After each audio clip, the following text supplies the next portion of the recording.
درویش روخان صاحب دغه غزل دی چې وایي ستا پیغلتوب مې د لفظونو په اسمان ګرځي ستا پیغلتوب مې د لفظونو په اسمان ګرځي دومره خوږی چې په سوري د میږیان ګرځي او د خپلو زلفو قصې مه کوه په دې وطن کې د خپلو زلفو قصې مه کوه په دې وطن کې هسې نه ودې خوري په ټول ښار کې لیوان ګرځي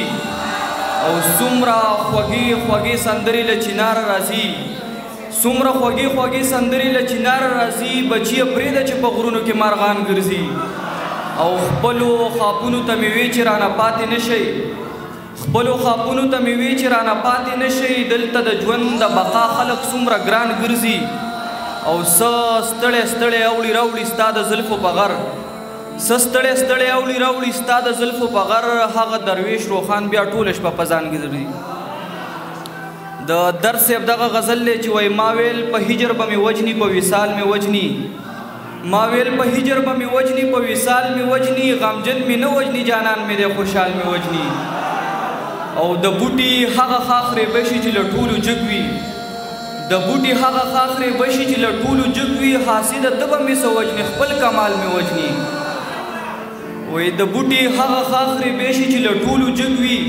حاسده ته به مې څه وجني خپل کمال مې وجني او که مړ مې نه غواړې جانانه ما په غېږ کې پټ کا که مړ مې نه غواړې جانانه ما په غېږ کې پټ کا ګینې اجل راپسې ګرځي په هر حال مې وجني او لښکر لښکر باڼه دې ولاړو له قاتلو سترګو لښکر لښکر باڼه دې ولاړو له قاتلو سترګو او د چا ګمانو چې د زلفو لاندې خال مې وجني او نه مې پښتو له سره وځي نه مې سر ټیټېږي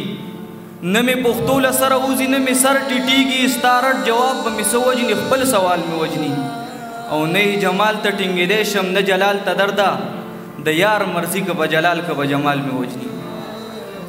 درمان صاحب غزل دی چې وایي د دې جنګونو نه د تېر عمر حساب اخلمه د دې جنګونو نه د تېر عمر حساب اخلمه ما سره کور کې یو ټوپک دی پرې رباب اخلمه او د پرمختګ لاره لازم ده چې محدود وي زما د پرمختګ لاره لازم ده چې محدود وي زما زه څه بلا سوچونه وکم چې کتاب اخلمه او مور ته ولاړ یم د مینې اندازه یې اخلم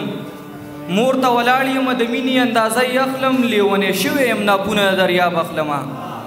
او هغه فنکار یم چې سندرې مې ژوندۍ ساتلي